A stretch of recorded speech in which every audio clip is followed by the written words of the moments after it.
Coming up, even if we might be flattening the curve, now is not the time to take our foot off the brake.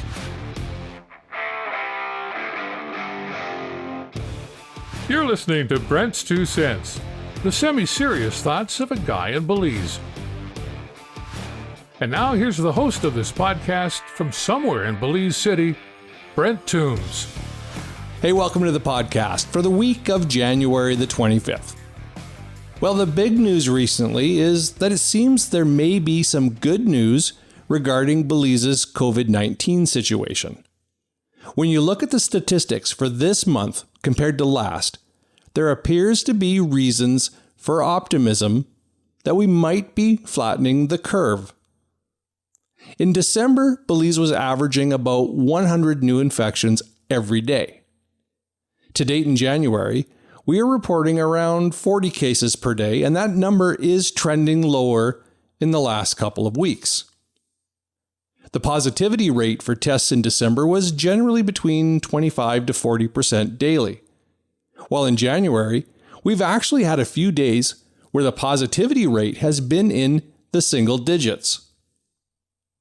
Now, in December, we lost 78 people to COVID-19. And as of the time of recording this podcast on Sunday, January the 24th, 42 people have died from COVID-19 so far this month.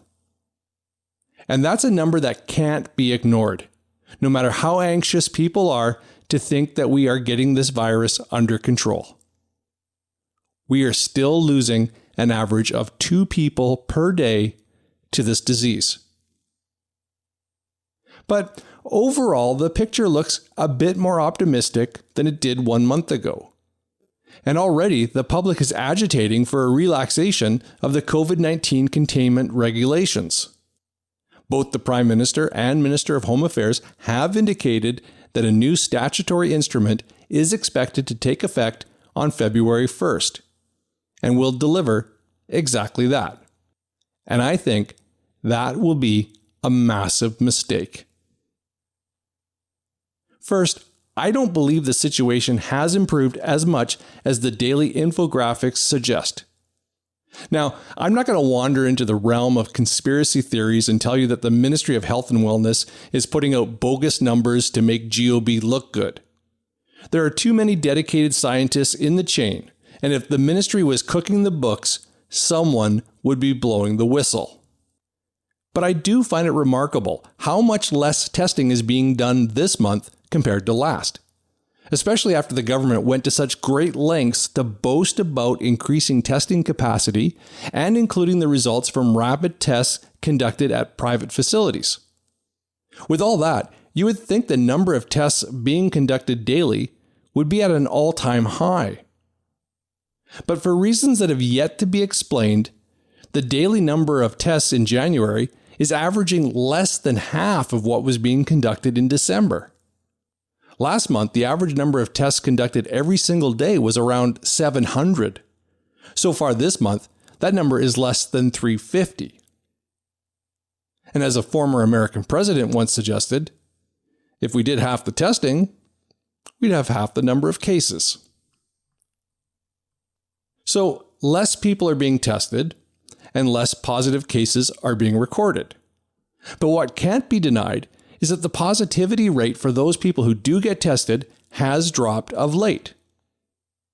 However, even that could be cause for concern. Personally, I have to wonder if the reason both the overall test numbers and the positivity rate is suddenly so much lower is because people who are experiencing minor symptoms or know that they have had close contact with someone who tested positive are simply avoiding getting tested. Many people don't want to know their status because they can't afford to be off work while they quarantine. And I'm sure a number of people went through the holidays with itchy throats and mild fevers, but tried to hide their symptoms because they were afraid of getting locked down during Christmas. And then, of course, it's human nature to deny that there may be anything wrong with our health. I mean, I can't have COVID-19. It's just the change in the weather. It's the rain or the air conditioning that has me feeling this way. Nah, I don't need to take a test. So officially, Belize currently has 389 active cases of COVID-19. Common sense suggests the real number is probably much higher. But not even a cynic like myself can deny that the situation in Belize has likely improved in the past 30 days, while we've been under curfew and other restrictions. And as the saying goes, if it ain't broke, don't fix it. Another reason why government needs to stay the course with restrictions is that these encouraging numbers from the past few weeks only look good by comparison to December, which was the worst month statistically since the pandemic came to Belize. We still recorded 28 new cases on Sunday, and 22 on Saturday, and 24 the day before that, and 34 the day before that. Do you remember back in early August when we locked down entire communities when we started recording 15 to 20 cases per day? And that relatively small number of cases is what propelled Belize from having just 48 total confirmed cases of COVID-19 on August 1st to 11,700 cases as of Sunday, January 24th. That's the reality of exponential spread with this virus.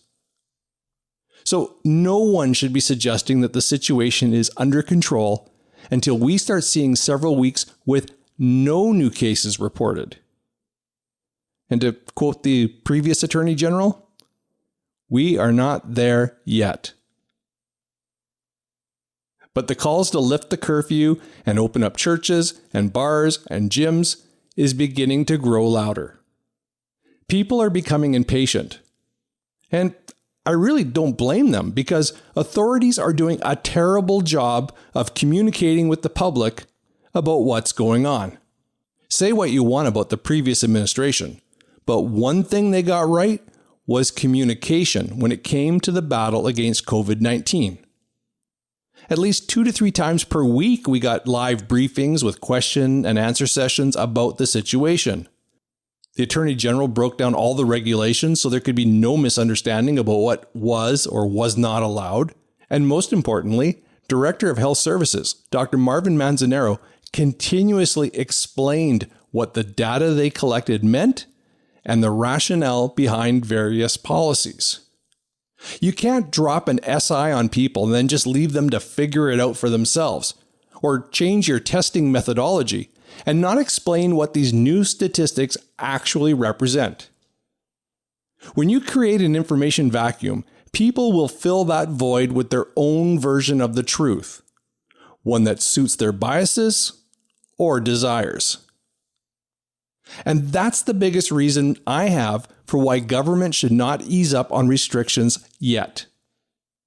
Experience has taught us that too many people are incapable of policing themselves and behaving responsible during this pandemic. In Belize, the desire to bash seems to overwhelm all common sense. As it stands right now, bars are supposed to be closed and restaurants can only sell alcohol with meals until 6 p.m. But that's not stopping many establishments from promoting their happy hours with 2-for-1 cocktails. A popular spot just north of the Hulliver Bridge in Belize City is offering free boca with every round, as if a tiny plate of chips and dip counts as a meal. I just recently saw another restaurant in San Pedro promoting a Valentine's Day party complete with 2 DJs and a bikini contest at a restaurant. And this is the same sort of shit that was going on back in the spring during the first lockdown. You give people an inch and they will take a mile, especially if there's a party to be had. As soon as government relaxes the curfew, even by a few hours, more people are going to be out socializing with people from outside their homes, whether that's in restaurants acting as de facto bars, or in parks or other public spaces, or in private homes. Now, I do sympathize with responsible business operators, especially those restaurants and vendors that simply want to sell food and are not trying to operate like some sort of speakeasy. The 8 p.m. curfew is devastating for you, and I wish people could be trusted to stay out later. This is a situation where I'm afraid the good will continue to suffer for the bad. So I expect the big topic of conversation this week will be speculation about the next statutory instrument and just how far GOB might go in terms of relaxing regulations. I hope that instead of just striking items from the current SI to placate people who have grown fatigued by the curfew, that they instead take a look at what regulations need to be adjusted. In some cases, that could mean actually tightening up things in some areas in order to loosen up restrictions elsewhere. For example, go ahead, start the curfew at 10 p.m., but add a restriction that no one can have any visitors, including relatives, in their home or yard after 8 p.m. The only exception should be for childcare or the care of someone who needs assistance. Anyone caught drinking alcohol in any public place should be arrested, jailed overnight, and fined $1,000. Change the mask regulation to only allow a person to remove their mask in public to eat or drink if they are seated and if there is no one within 6 feet of them.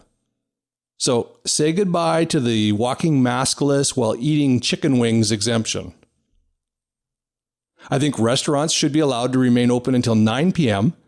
However, there should be a hard limit of 2 alcoholic drinks per customer. Food vendors should be allowed to sell on the street, provided it's takeaway only and that they enforce physical distancing regulations. In my opinion, buying street food is actually much safer than dining at a restaurant, especially those restaurants where people are drinking excessive amounts of alcohol and trying to speak over loud music. Let the grocery stores stay open until 9 p.m., but continue to stop alcohol sales at 6. Bars, nightclubs, casinos, churches, and gyms should remain closed. Now, all of this requires enforcement, which is one area where Belize never seems to be consistent. Certainly not for very long. And really, that's why we end up with 8 p.m. curfews and everything being closed. Because we won't police ourselves, and the police won't police us either. At least not for more than a couple of weeks. Speaking of which, when's the last time anyone saw one of those justices of the peace who are supposed to be enforcing COVID-19 regulations in every business? Yeah, my point exactly. So, like it or not, we need restrictions to keep the virus under control. Even if the data suggests that we have flattened the curve for now, it won't stay flat for long once we turn people loose to do whatever they want. We saw what happened in Belize in July. We've seen that happen over and over again in the US, Canada, England, and Europe. Every time authorities ease up on restrictions, the virus begins to spike a few weeks or a few months later. And we haven't even begun to feel the effects of the new variants of COVID-19 that are up to 70% more contagious. And it's only a matter of time until that gets introduced in Belize. People say we need to learn to live with the virus. And yes, that's true. But these unpopular restrictions is actually what living with COVID-19 looks like. We want to hear from you. You can find Brent's 2 Cents on Twitter and Facebook at 2 Cents Belize, or email us at podcast@oshaproductions.com. That's OXA Productions with an S.com.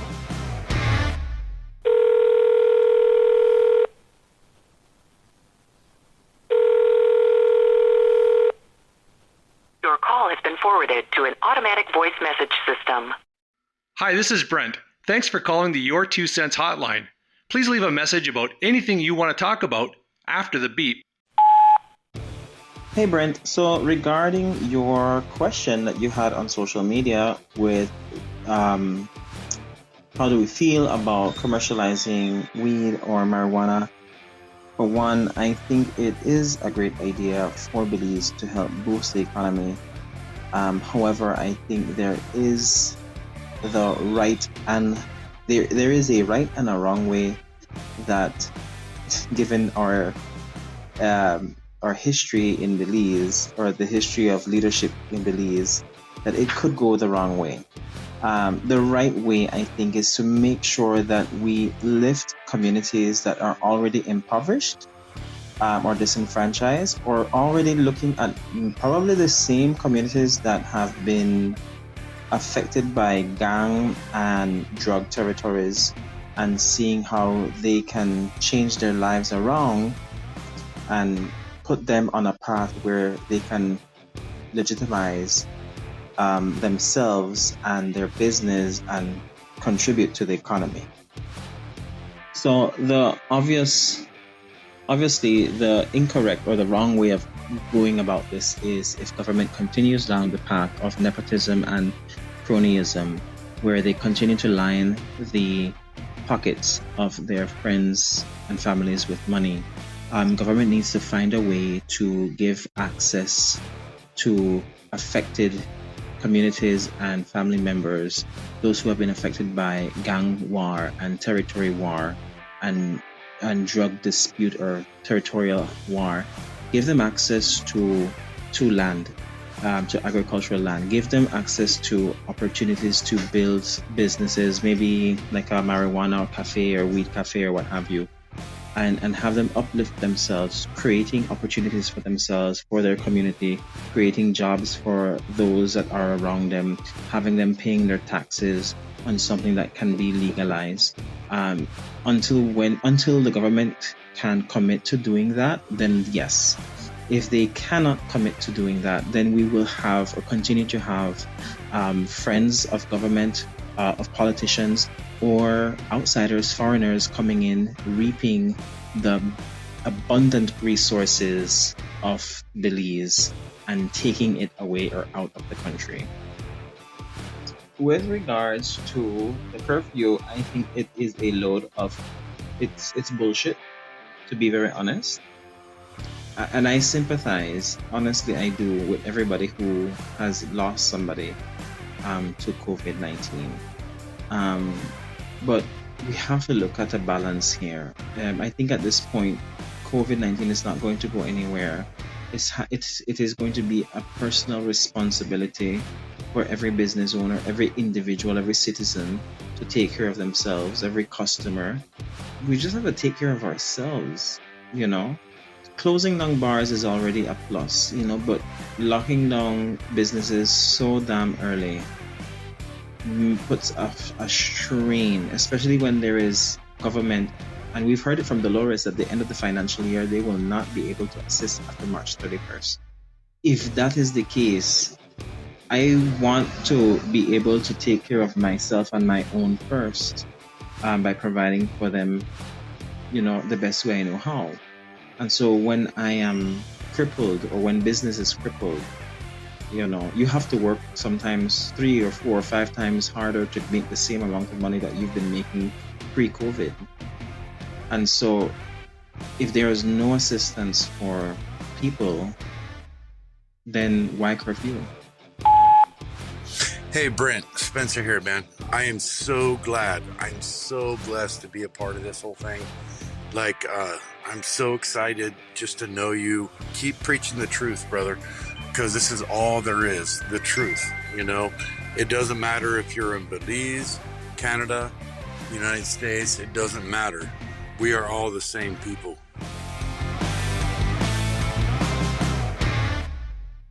Okay, how about a bit of good news? On Friday of last week, Mrs. Rossana Briceno, the spouse of the Prime Minister, was officially appointed as the Special Envoy for the Development of Families and Children. Now, there are a couple of reasons why I think this is such great news. First, despite a slight change in title, this is basically a continuation of the position previously held by Kim Simplest Barrow, the spouse of the previous Prime Minister. I am very happy to see this type of continuity, because too often the political cycle in Belize is to destroy anything that your predecessor did and either rebuild it in your own name or ignore it altogether. Mrs. Barrow left some pretty big shoes to fill, and the new government could have decided not to fill them in order to diminish her legacy. So kudos to Prime Minister Briceno for putting the needs of some of Belize's most vulnerable citizens ahead of politics. Another reason why I think this appointment is good news is because of who the new Special Envoy is. Rossana Briceno has long been a passionate advocate for women and children, in particular, children with special needs. And like her predecessor, Mrs. Briceno's efforts in this regard have never been politically motivated. Now, don't think that the spouse of the Prime Minister automatically becomes the Special Envoy for Women and Children or Special Envoy for the Development of Families and Children. It's just a fortunate coincidence that our current Prime Minister and our previous Prime Minister are both married to women who care deeply about social justice, gender equity, and the welfare of children. Now, I am sure Mrs. Briceno will have her own agenda for the office, and I was pleased to hear that one of her priorities will be to find economic relief for women who are being disproportionately affected by COVID-19.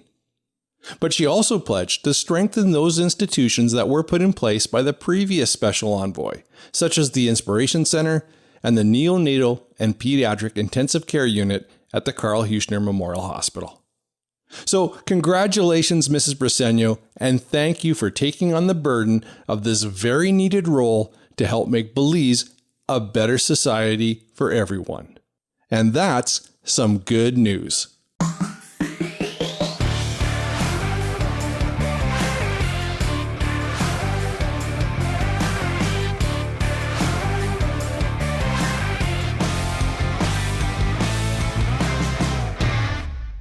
Okay, before I go, I want to make a slight correction from something from last week's podcast.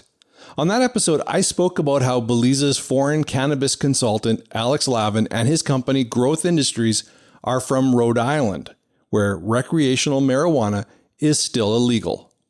Well, I was not aware that Growth Industries is also registered in California, where recreational weed is legal.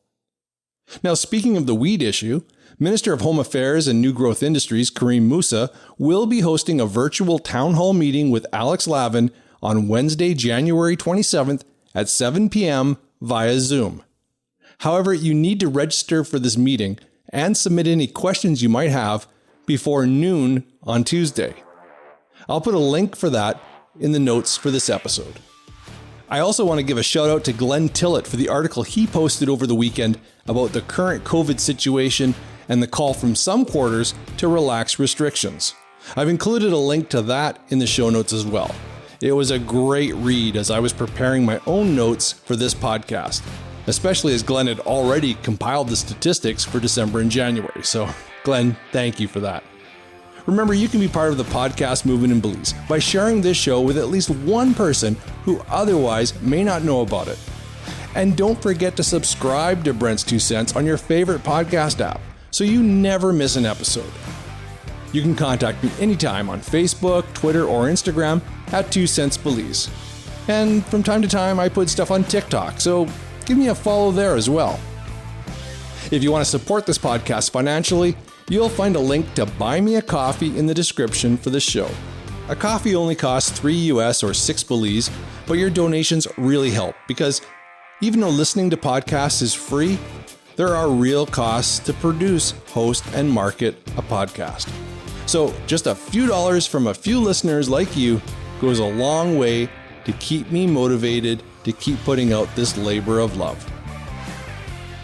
And that's going to do it for episode 22 of Brent's 2 Cents. I'll be back next week with another episode. But until then, please continue to wear your masks, wash your hands, stay home as much as possible, and most importantly, be nice to each other.